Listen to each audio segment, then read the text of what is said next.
नमस्कार दोस्तों, मैं हूं राजा और ये है रेंचो। आपका स्वागत है राजा रेंचो शो में। रेंचो, तूने आज तक सुना है कि 50 लाख रुपए से 5,000 करोड़ की कंपनी बन जाए? देखा है ना, 21 दिन में पैसा डबाई। तूने नहीं देखा क्या? Lakshmi chit fund.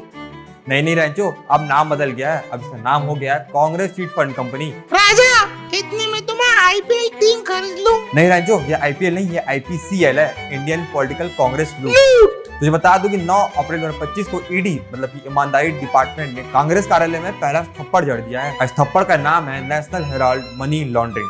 इसकी चार्जशीट भी पब्लिक कर दी गई है। कौन कौन फंसा इस बार राजा? कोई नया नाम है या फिर वही पुराना family pack? Rancho, family pack तो मेरा फेवरेट है, तुझे पता ही है ना। लेकिन इसमें इस बार सबसे ऊपर है सोनिया गांधी। वही ना, एक्यूज नंबर 1। और हाँ, राहुल बाबा। ये तो पक्का एक्यूज नंबर 2 होंगे। 40 बार पीछे रह गए। और साथ में है राहुल गांधी के अंकल सैम पित्रोदा, वो एनआरआई वाले गूगल बाबा। हाँ, और हमारे पत्रकार महोदय सुमन दुबे।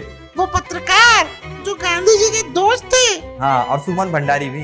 वो डिटॉक्स मर्चेंडाइज वाला। बिल्कुल। और 2 कंपनियां भी, जिनका नाम है यंग इंडिया प्राइवेट लिमिटेड और दूसरी डिटॉक्स मर्चेंडाइज। तो इस मामले में ईडी क्या बोल रही है? पूरा मामला क्या है ये तो बता। रेंचो, तुझे बता दूं कि कांग्रेस पार्टी ने एजेएल एसोसिएटेड जनरल लिमिटेड को 90 करोड़ 21 लाख रुपए का ब्याज मुक्त लोन दिया था। अब रेंचो तो सोच रहा होगा कि ये एजेएल करती क्या थी। तुझे बता दूं कि एजेएल नेशनल हेराल्ड, नवजीवन कौमी जैसे अखबार छापा करती थी, लेकिन ये 1992 से ही बंद थी। ओह, तो अखबार बंद है लेकिन पैसा चालू। सही कह रहा है रेंचो। लेकिन तुझे पता है उसके बाद क्या हुआ?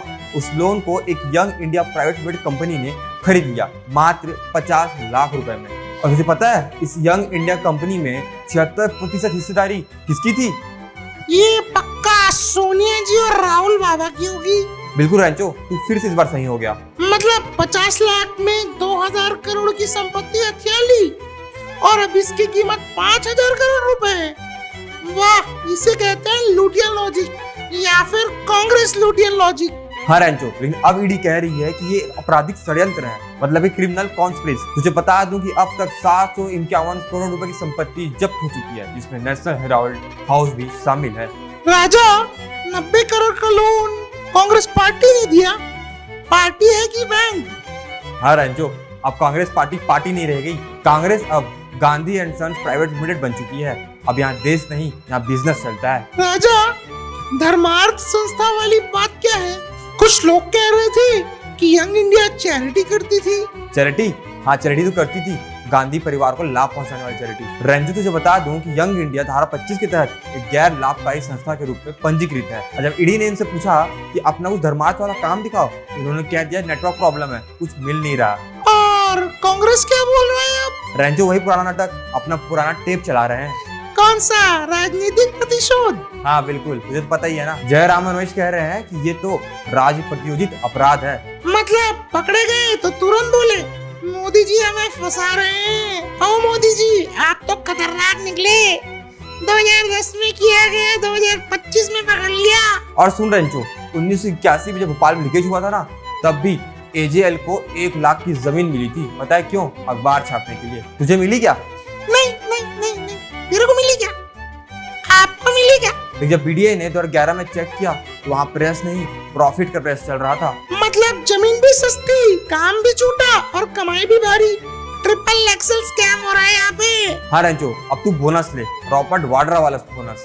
तुझे बता दूं 2008 में रॉबर्ट वाड्रा ने 7.5 करोड़ में जमीन ली। उस पर सरकार ने कॉलोनी बनाने की परमिशन भी दे दी और फिर वही जमीन डीएलएफ को 58 करोड़ रुपए में बेच दी। पता, पैसा ही पैसा हो गया। राजा जी, क्या ये सब गरीबी हटाओ का नया वर्जन है? गरीबों को हटाओ, जमीन बढ़ाओ और मौज बनाओ। सही कह रहे हैं जो, ये नेशनल हेराल्ड नहीं, ये नेशनल प्रॉपर्टी हंट है। अब देखना तो ये है कि 25 अप्रैल को जज साहब क्या फैसला सुनाते हैं। इन्हें स्पेशल ट्रीटमेंट देते हैं या जेल की टिकट? राजा, तुझे पता है अगर राहुल बाबा अंदर गया तो क्या कहेगा? क्या कहेंगे रेंचो? मुझे समझ नहीं आ रहा सालों ने किस धारा में अंदर डाला है। हाँ रेंचो, और सोनिया जी कहेंगी कि ये लोकतंत्र की हत्या है। असल में ये है 5,000 करोड़ की डेमोक्रेसी डकैती।